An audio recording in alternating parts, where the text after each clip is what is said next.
حکومتی کان ہوتے ہیں ان پہ بھی آپ نے کچھ نہ کچھ کہا تو ہے, اندر کچھ نہیں گیا باہر تو کوئی ایسی بات نہیں. ہم اپیل کر سکتے ہیں حکومت بس سے, اپیلیں کرتے رہو, تم لوگ یہی کرتے رہو گے, اپیلیں کرتے رہو. تم غلام ہو یا عوام ہو, خدا کا واسطہ ہے اپیلیں, ہم اپیل کرتے ہیں. اپیل کیوں نہیں کرتے؟ تمہارا حق ہے کہ تم مانگو. حکمرانی کس لیے کرنے آئے ہو؟ چھوڑ دیں یہ رویہ خدا کے لیے پاکستانیوں کا.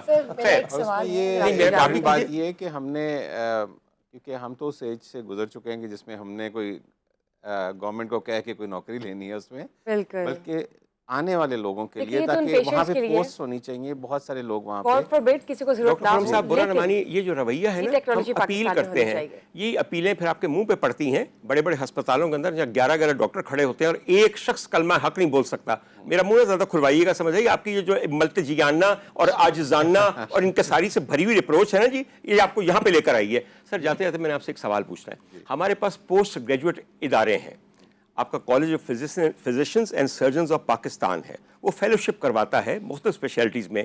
کیا انٹرونشنل ریڈیولوجی اس میں ایک اسپیشلٹی ہے؟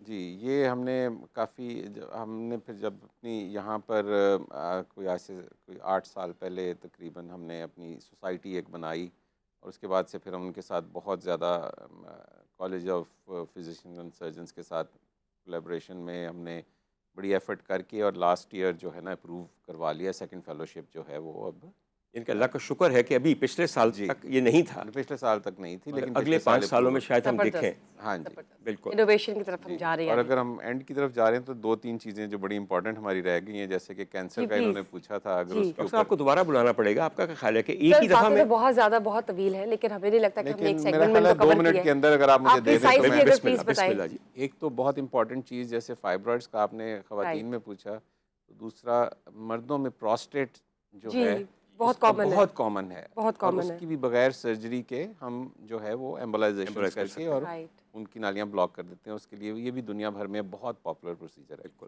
کینسر میں جو ہے نا, جس کا ہم ذکر ہی نہیں کر سکے, جبکہ میرا جو ورک لوڈ ہے پرابلی مور دین 70% جو ہے, مور دین 70% میرا ورک لوڈ لیور کینسر کا ہے. لیور کینسر میں اس وقت ہم پاکستان میں ہر وہ چیز کر رہے ہیں جو دنیا میں ہو رہی ہے. ایک خاص سائز تک اس کا کیوریٹیو آپشنز بھی ہمارے, کیوریٹیو جو کہ کینسر میں کہنا بہت مشکل بات ہے, تو اس کو ہم مائکرو ویوز کے ساتھ برن کر دیتے ہیں, اس کو ہم ریڈیو فریکوینسی ویوز کے ساتھ برن کر دیتے ہیں. اس کے لیے ہم اسی طرح ٹرانس آرٹیریل جا کے اور اس کی خون کی سپلائی بند کر کے, اور وہ یہ پروسیجرز ہیں.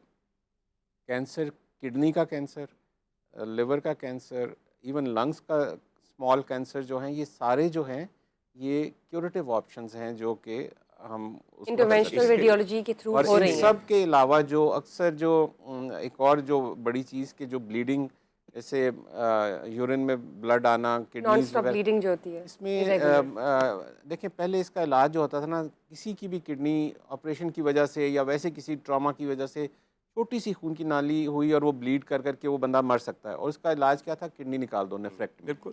ابھی آپ وہاں سے جا کے صرف اس پرٹیکولر خون کی نالی کو بلاک کرتے ہیں, اس کی پوری کڈنی بچ جاتی ہے. بالکل. اور خاص طور پر لیور کے جو بلیڈنگ ٹراما میں کئی دفعہ ہم راتوں کو بچوں کے لیے وہ جانا پڑتا ہے, کوئی کہتے ہیں کہ یار آپ رات کو 3 بجے آئے, لیکن وہ جو سیٹسفیکشن آپ کو ملتی ہے کہ آپ 3 بجے گئے اور جس بچے کا لیور کاٹ کے انہوں نے پتہ نہیں پھینک دینا تھا, بہت ہائی مورٹیلٹی ہے کہ وہ بچتے نہیں پھر, وہ یعنی کہ آپ کی اسپیشلٹی وہ ہے. اور وہ جاگتے ہوئے پیشنٹ کو آپ نے جا کے خون کی نالی بند کی, اور وہ اگلے دن وہ آرام سے 6 گھنٹے بعد گھر چلا گیا, اور بغیر سرجری کے. یہ آئی تھنک بغیر سرجری سے زیادہ بہتر ہے, بہت زیادہ, بے زیادہ بہتر ہے. لیور کی سرجری جو ہے نا, لیور کی سرجری میں اس خون کی نالی تک پہنچنا ویری ویری کمپلیکیٹڈ سرجری, اور وہ بڑا ہائی مورٹیلٹی. انٹرونشن کا جو لفظ ہے نا, انٹرونشن کا لفظ ہم تھوڑا سا نیگیٹولی لیتے ہیں. ہمیں آج پتہ چلا کہ اگر ایک انٹرونشنل ریڈیولوجسٹ کر رہا ہو تو پھر زندگی کو بچا سکتا ہے, اعضاء کو بچا سکتا ہے, بہت زیادہ تنگی کو دور کر سکتا ہے. آپ جس میں زندگی مطلب مرتے ہوئے پیشنٹ کو آپ نئی زندگی دے رہے ہیں, اور وہ بھی کوالٹی. لیکن یہاں زندگی اور موت کا مسئلہ شروع ہو گیا. لوگ یہ بھول گئے ہیں کہ جہاں پہ ایک پلاسٹک سرجن بیٹھا ہو وہ بھی زندگی اور موت کو ڈیل کر رہا ہوتا ہے. ڈاکٹر صاحب چند منٹ ہیں آپ کے پاس, صرف یہ بتائیے, جب لوگ جل جاتے ہیں, جو کہ روزانہ ہمارے معاشرے میں ایسڈ برنز ہیں, ڈومیسٹک برنز ہیں, انڈسٹریل برنز ہیں, کرمنل برنز ہیں, وہ بھی تو پلاسٹک سرجن ہی ڈیل کرتا ہے. وہ بھی تو زندگی اور موت کا مسئلہ ہے. اس پہ اگر 2 منٹ کے لیے آپ روشنی ڈالیے. جی ڈاکٹر عمر، ایک چیز میں اپریشیٹ کروں گا کہ پچھلے تقریباً 2 دہائیوں سے برن کی فیسلٹیز بہت بہتر ہو گئی. جب ہم ٹریننگ کرتے تھے اس وقت اتنے پتھیٹک حالات تھے جو آپ سوچ بھی نہیں سکتے. دیکھیے برن جو کیئر ہے وہ دنیا کی، آپ یہ سن کے حیران ہوں گے کہ وہ دنیا کی مہنگی ترین میڈیکل، بالکل بالکل، ایون مور ایکسپینسو دین کینسر. بالکل بالکل صحیح کہہ رہے ہیں آپ. اس کی وجہ یہ ہے کہ اس کا جو ٹریٹمنٹ کا اسٹے ہے پیشنٹ کا وہ بہت پرلونگ ہے، اور اس کی ڈیلی ڈریسنگس کے اوپر جو ایکسپینس آتا ہے وہ، اور آپ حیران ہوں گے کہ دنیا میں آپ کو ہر طرح کی ٹریٹمنٹ کی NGO ملے گی، لیکن آپ کو برن کی ٹریٹمنٹ کی کوئی، because it is so expensive. اچھا، اب سوال آ جاتا ہے کہ برن کی جو ٹریٹمنٹ ہے وہ اس کی امپورٹنس اس لیے ہے کہ دیکھیں 2 چیزیں میں لوگوں کو بتانا چاہتا ہوں. ایک بڑا غلط کانسیپٹ ہے کہ جی پرسنٹیج آف برن کیا ہے، جی 100% برن ہے یا 60% برن ہے، تو اس سے وہ اسیس کرتے ہیں کہ مریض کی زندگی بچے گی یا نہیں، یا بعد میں اس کی زندگی کیسے ہوگی. دیکھیے ڈیپتھ آف برن جو ہے وہ بہت امپورٹنٹ ہے. ٹھیک ہے، بالکل.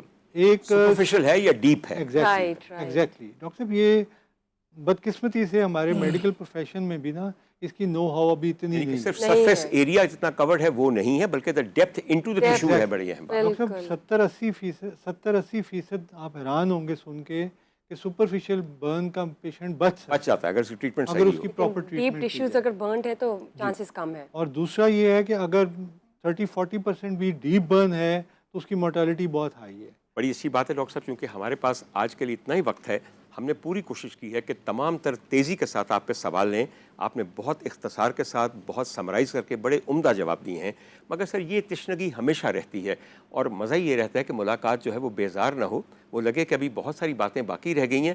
میں تو کینسر کی طرف آ گیا تھا، کیمو ایمبولائزیشن کی طرف اور ریڈیو ایمبولائزیشن کی طرف.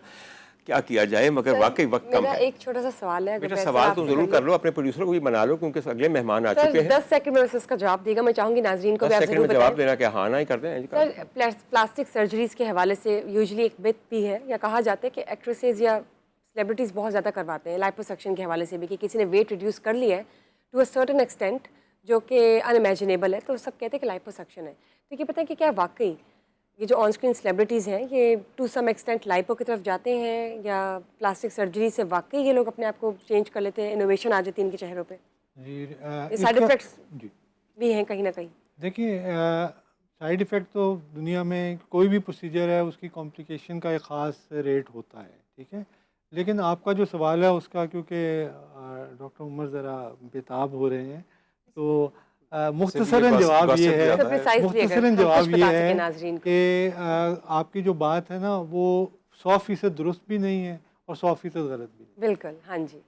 پہلی بات تو یہ ہے کہ ایک بات مان لینی چاہیے، ہر ایک کو یہ حق حاصل ہے کہ وہ اپنے آپ کو جوان رکھے تب تک جب تک جوان رہنا چاہتا ہے. یہ کوئی جرم نہیں ہے. دوسری بات ہے کہ وہ لوگ جو سیلیبریٹیز نہیں بھی ہیں، کیا وہ نہیں چاہتے کہ ان کے سوشل سرکل کے اندر لوگ انہیں اچھا سمجھیں، وہ پیارے دکھیں؟ یہ انسان کا بنیادی حق ہے کہ اس کو احسن تقویم بنایا گیا، بہترین طریقے میں کیا گیا. اور اگر وقت کے ساتھ حادثات کی وجہ سے، کسی بیماری کی وجہ سے وہ احسن تقویم ختم ہو رہی ہے، تو اللہ تعالیٰ نے ایسے ذہن اور ایسے ہاتھ پیدا کیے ہیں کہ جو اللہ کے کام میں مدد کرتے ہیں، یعنی کہ وہ تخلیق کو پھر سے حسین بناتے ہیں. Hats of two you doctor صاحب. میں اس قدر ممنون ہوں آپ کا، اور واقعتاً ممنون ہوں. ڈاکٹر کا ٹائم کوئی عام ٹائم نہیں ہوتا. آپ نے تکلیف کی، یہاں پہ تشریف لائے، رمضان فیضان کا حصہ بنے، and you have been a source of information.